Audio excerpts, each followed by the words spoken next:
paz, meus irmãos, minhas irmãs. Bom estar aqui com vocês, mais um domingo de manhã, para juntos nós estarmos estudando, aprendendo mais da palavra de Deus, conhecendo mais, né, da Bíblia, que é a nossa verdade, né, que é tudo para nós.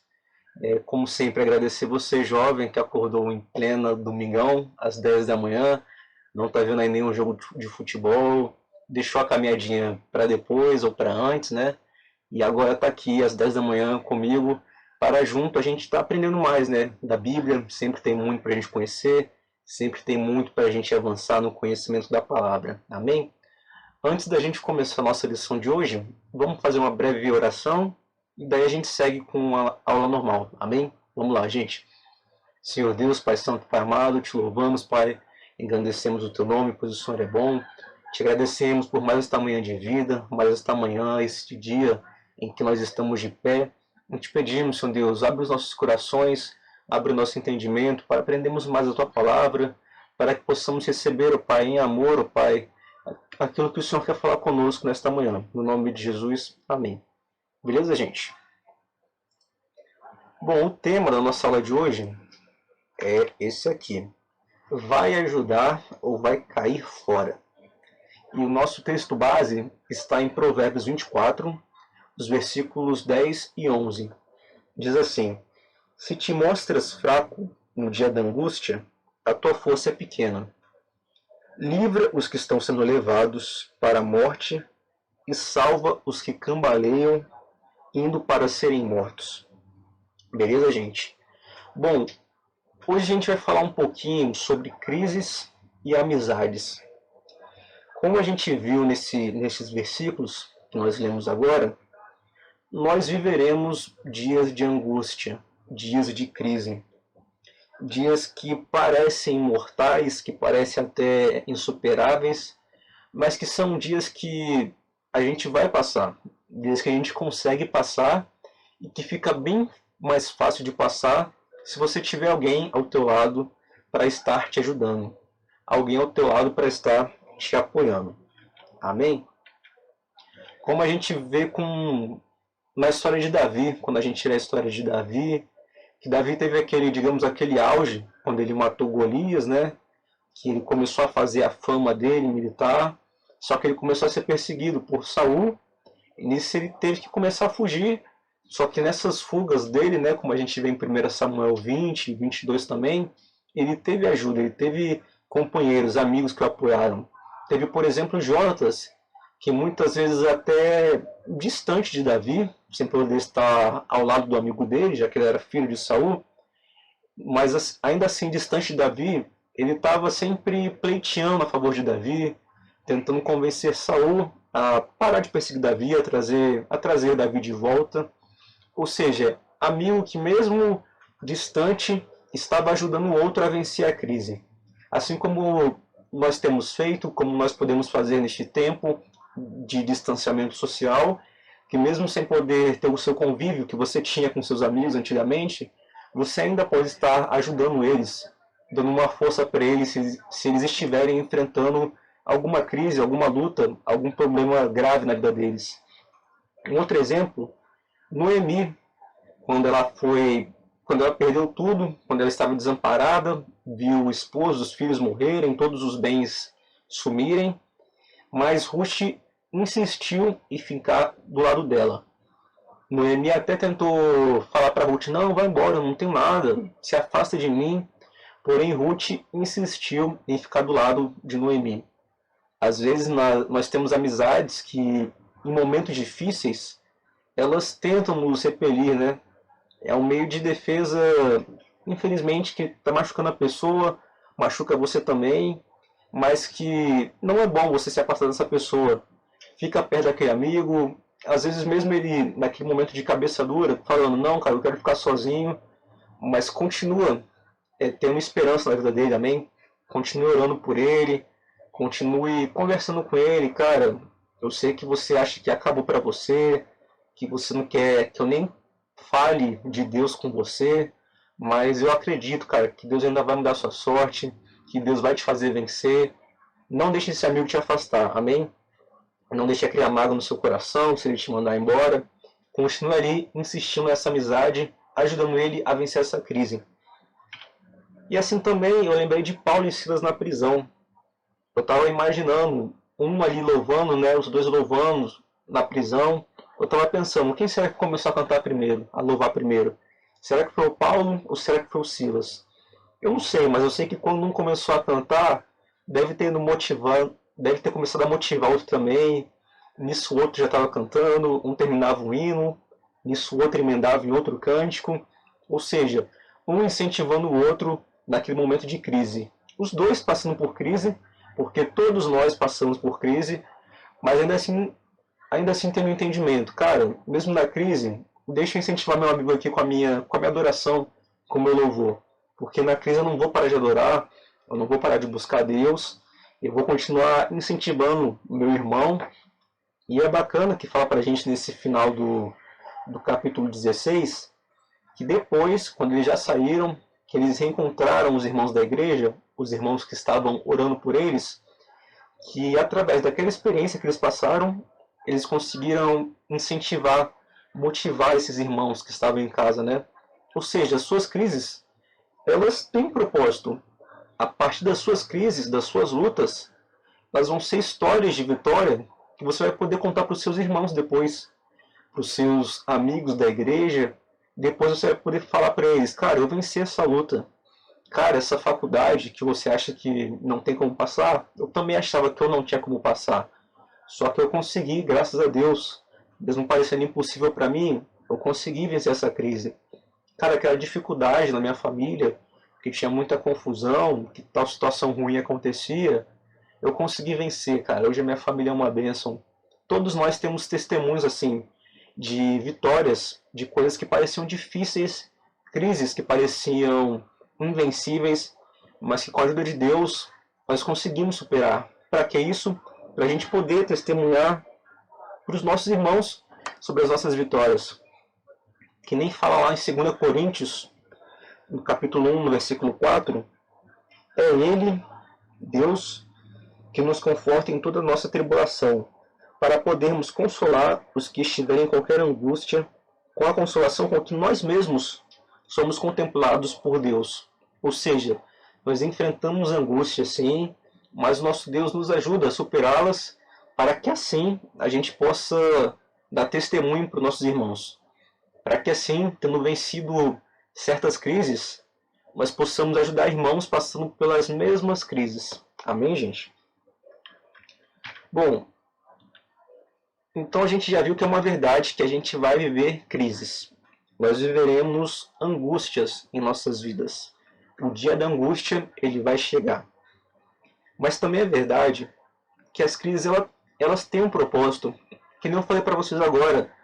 Vai ver que uma dificuldade com a sua mãe que você está passando agora é para você daqui a um tempo estar ajudando um outro jovem, um outro adolescente passando pelo mesmo tipo de dificuldade. E você vai poder falar para ele, cara, com a ajuda da palavra de Deus, com a ajuda da oração, eu consegui acertar isso com a minha mãe e você siga esse mesmo caminho, que você também vai conseguir superar isso. Ou seja, as crises elas têm um propósito. E nós vamos vencer, gente, as nossas crises. Se elas vêm, elas têm um propósito, também é certo que a gente vai conseguir superar todas elas. Nós vamos conseguir, se a gente estiver ali debaixo da vontade de Deus, a gente vai conseguir superar essas crises que aparecem do nada. E também, como eu falei, é certo que nós vamos conseguir vencer, porque nós somos mais que vencedores, mas nós somos mais que vencedores naquele que nos amou, em Cristo. Amém? Ou seja, com Cristo, com Deus, eles vão nos ajudar a vencer essas crises. E assim também os nossos irmãos, nossos amigos da igreja, eles vão nos ajudar a superar essas dificuldades. Amém, gente? E eu aposto que todos nós temos uma história em que surgiu uma ajuda do nada, em que um irmão apareceu para você do nada e ele fez algo que te deu um alívio que você nem esperava. Pode ter sido uma palavra simples, uma breve oração, um áudio que te mandou e que para você foi algo gigantesco. Talvez para o teu irmão que fez isso, para ele foi até algo pequeno, mas que para você foi gigantesco. Vai ver que foi talvez algo mais sério, né? Um irmão que te ajudou financeiramente quando você estava sem perspectiva, mas independente do tamanho da ajuda, né? Para você foi algo grande, foi algo maravilhoso, foi uma surpresa maravilhosa. Por outro lado, vai ver que você infelizmente passou por uma situação em que você contava com a ajuda de um irmão, contava com o apoio dele, né? Para ele te dar essa mãozinha. Só que aquele irmão desapareceu do nada. Ele te deixou na mão no momento em que você estava precisando, né? Todos nós já passamos por momentos assim de surpresas boas e de surpresas infelizes, né? E a partir dessas experiências, gente, a gente vê, né, como é importante ter alguém para ser não uma surpresa ruim, mas alguém para dar uma ajuda para a gente nos momentos difíceis. A gente não quer ser, né, o tipo de gente que some quando o nosso irmão está necessitado, mas do tipo de gente que quando o nosso irmão está precisando, que a gente possa ser esse tipo de amigo que aparece para dar essa força, esse tipo de amigo que vai colocar o outro de pé, que a gente possa tratar o outro como a gente gostou de ser tratado, né? Não tratar o outro como a gente não gostou de ser tratado. Remetendo a Mateus 7, versículo 12, que fala: tudo quanto, pois, quereis que os homens vos façam, assim fazei-o vós também a eles, porque esta é a lei e os profetas. Ou seja, se você gostou de ser ajudado na crise e gostaria de ser ajudado quando novas crises vierem, ajude também. Se você não gostou de ser deixado na mão, então também não deixe os seus irmãos na mão, mas socorra eles quando eles precisarem. Amém, gente? Bom, e como a gente falou um pouco já, as crises elas têm propósitos. E nós vamos falar aqui sobre 3 propósitos, né, que a nossa revista traz para a gente a parte das crises, né? Para que servem as crises? Bom, um primeiro propósito, né, uma primeira consequência que a gente tem que extrair das crises é que elas servem para nos fazer crescer em maturidade. Elas também servem para nos fazer exercitar nossa solidariedade e também para a gente avaliar a nossa espiritualidade, né? Para ver se é uma vida espiritual real. Amém? E agora vamos falar um pouquinho sobre esses 3 propósitos. Bom, gente, o primeiro propósito que a gente viu é que as crises nos ajudam a crescer em maturidade, não é mesmo? Que nem a gente já falou, as crises elas vão vir, gente. O dia mau ele vai vir, aquele dia da angústia ele vai vir. Porém, Tiago 1, versículo 3 e 4 fala pra gente: sabendo que a aprovação da vossa fé, uma vez confirmada, produz perseverança. Ora, a perseverança deve ter ação completa, para que sejais perfeitos e íntegros e em nada deficientes. Amém, gente? Ou seja, a aprovação ela vai vir, mas ela vai ser confirmada, ela vai ser vencida, ela pode ser vencida, ela pode ser superada. E ao fim dessa aprovação, ao fim dessa crise, a gente sai com algo bom que a gente não tinha antes. Ou seja, a gente está crescendo, a gente está evoluindo a partir da crise. Aqui está falando para a gente, em Tiago 1, versículo 3, que a crise, que a provação, ela vai produzir na gente perseverança. Uma perseverança que ela nasceu, fala para a gente, depois da gente ter confirmado a nossa fé. Ou seja, a gente está saindo da crise mais forte, a gente está saindo mais perseverante, a nossa fé está saindo mais constante, mais firme. Ou seja, a partir das crises, nós somos edificados. A partir das crises, nós saímos diferentes do que antes, nós saímos mais fortes, né? Nós saímos com aqueles músculos espirituais decorrentes de circunstâncias que nós sobrevivemos, circunstâncias que pareceram pesadas, né? Mas que nós conseguimos levantar com a ajuda do nosso Deus, né? E é interessante que esse Tiago 1, versículo 3, fala da aprovação da nossa fé.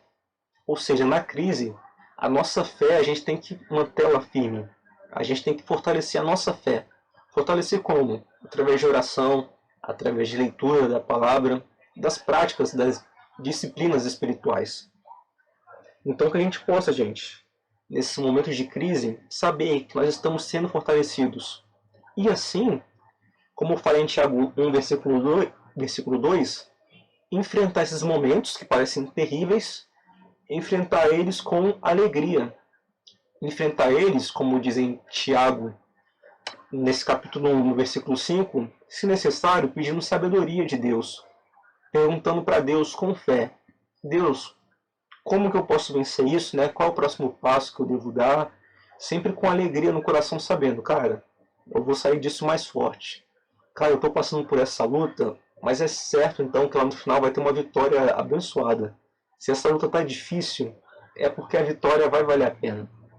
Então que a gente possa enfrentar a crise com alegria, buscando sabedoria de Deus, sabendo que é certo que lá no final, gente, a gente, a gente vai sair mais forte. A gente vai sair mais que vencedores. Amém?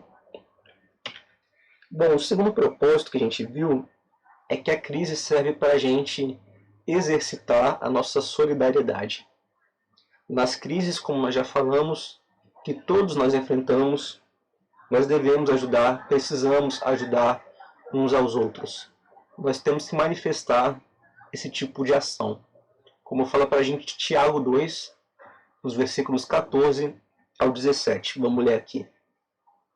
Meus irmãos, qual o proveito se alguém disser que tem fé, mas não tiver obras? Pode acaso semelhante fé salvá-lo?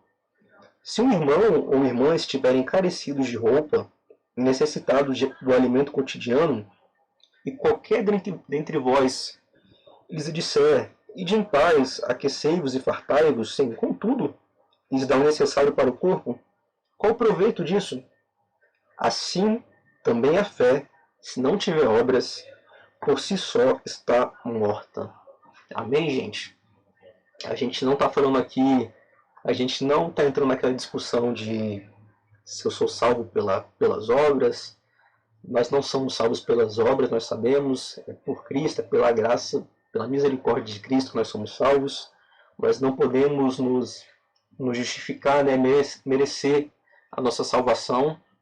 Mas se nós somos salvos de verdade, se nós de fato servimos a Cristo, nós vamos gerar obras de acordo com a vontade de Cristo.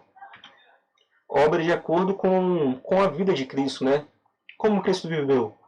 Cristo ele não parava quieto, né? A gente vê ele o tempo todo andando, curando pessoas, pregando o Evangelho, nas sinagogas falando a verdade, ou seja, sempre se relacionando com o irmão, sempre buscando tirar o irmão da situação difícil, da situação de doença, de prisão que ele está enfrentando, sempre buscando ver o irmão vivendo uma novidade de vida.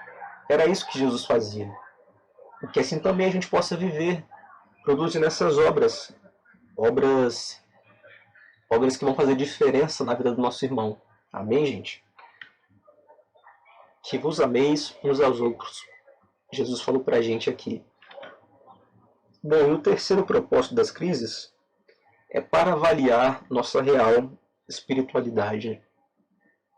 Às vezes a gente pensa que a gente está tão bem na fé, né? Que nós estamos tão espirituais, até que chega um momento de crise, né? Até que chega um momento de crise na vida do nosso irmão e a gente pensa: pô, cara, já está muito difícil para mim, eu não vou conseguir ajudar o meu irmão também. Mas a gente tem que saber, temos que ter em vista que o Senhor, Ele está avaliando as nossas obras. O Senhor está avaliando o nosso serviço. A gente leu já Provérbios 24, versículo 10 e 11. Vamos ler o 11 e o 12. Livra os que estão sendo levados para a morte e salva os que cambaleiam indo para serem mortos. Se disseres, não soubemos, não perceberá aquele que pesa os corações? Ou seja, Deus não vai perceber se isso é verdade ou não? Não saberá aquele que atenta para a tua alma? E não pagará ele ao homem segundo as suas obras? Ou seja, Deus vai considerar Deus vai verificar se quando você falou que não podia ajudar o teu irmão, porque você estava muito ocupado, porque você não tinha como fazer isso, Deus vai pesar, gente. Deus vai julgar se isso era verdade ou não.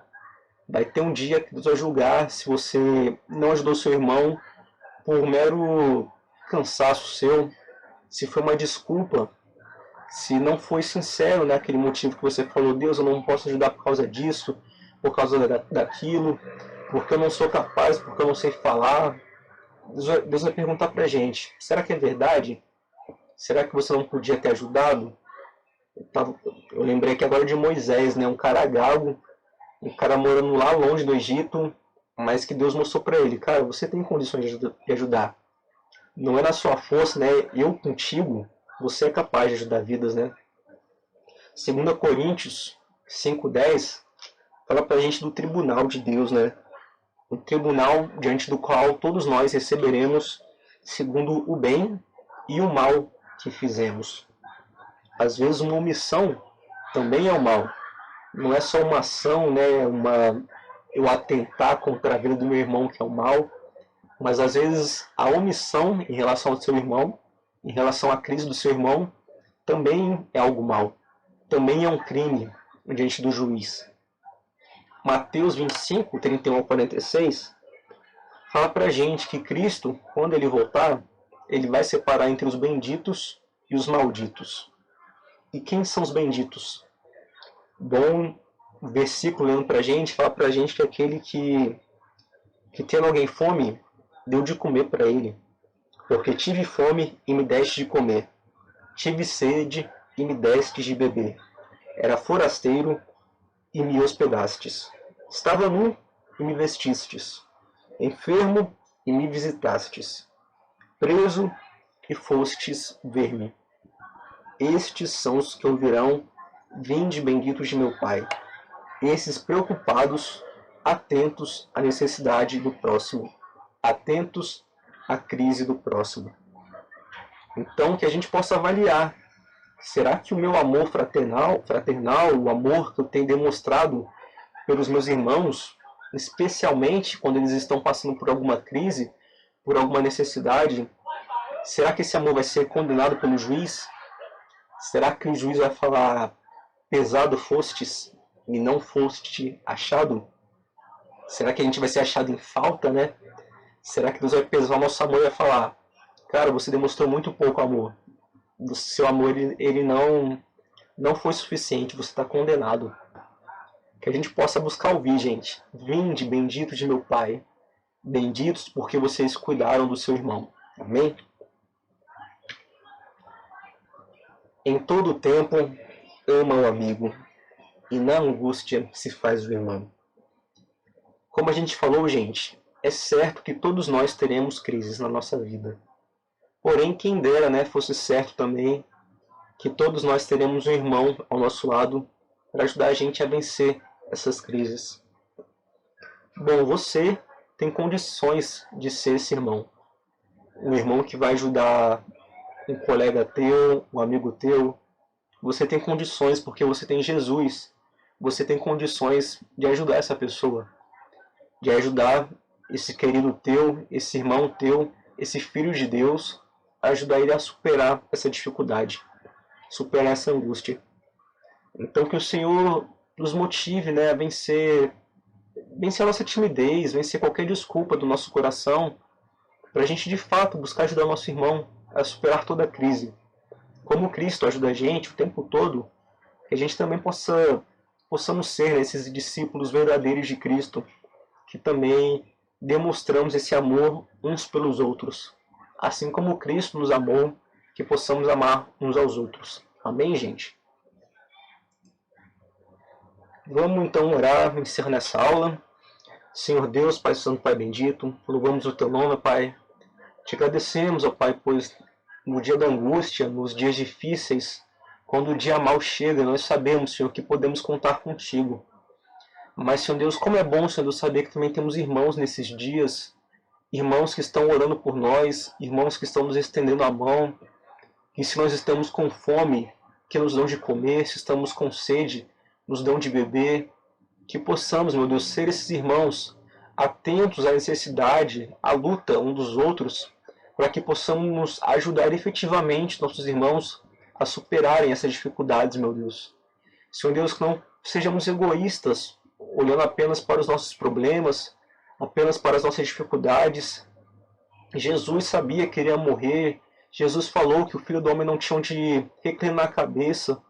Jesus não parava quieto, mas ele, mesmo com essas dificuldades dele, mesmo sendo perseguido, Jesus estava preocupado em fazer o bem ao próximo. Assim também nós, apesar das nossas lutas, possamos estar preocupados em ajudar nossos irmãos. No nome de Jesus, amém. Glória a Deus, gente. É bom demais estar aqui com vocês, né? Mais essa aula, a gente sempre aprendendo bastante. Se você perdeu alguma aula, reassiste, né? Assiste no nosso YouTube. Lembrando que domingo que vem, mais uma aula aqui às 10 da manhã. Compareça aos cultos, né? A todos os nossos cultos, gente. Compareça no meio da comunhão, né? Que o nosso Deus ordena a bênção. Então, jovem, esteja presente. Jovem que está saindo para ir na padaria, para ir no McDonald's, para ir na faculdade, na escola, no trabalho, só para passear. Saia de casa também, principalmente, para ir para a casa de Deus. Amém, meu irmão? Lembrando que nas segundas-feiras estamos estudando o livro de Provérbios através de lives no Google Meet, né? Então, 8 horas a gente se reúne para estudar a palavra. Se você nunca participou, jovem, participa, cara. Você não precisa nem falar nada. Pode ficar caladinho, só ouvindo a galera. Mas você vai ver que todo mundo pode falar o que quiser. Você vai se sentir mais à vontade. Você vai ter mais intimidade com a palavra de Deus. Vai estar edificando, gente. Quem está participando está sendo edificado. Amém? Então, também, quem está indo no culto está sendo muito edificado. Quem está vendo a escola da palavra está sendo mega edificado. Então, seja edificado, amém? Em Cristo Jesus, participando de tudo da igreja, na sua casa também, desenvolvendo a sua oração, a sua leitura da palavra, sempre buscando conhecer mais de Deus. Amém, gente? Fiquem na paz, domingo abençoado e Cristo conosco.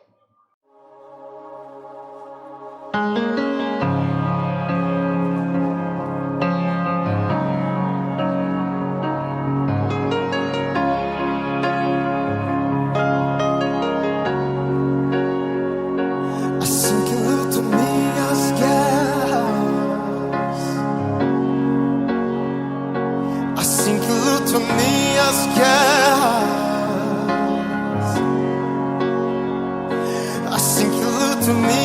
guerras,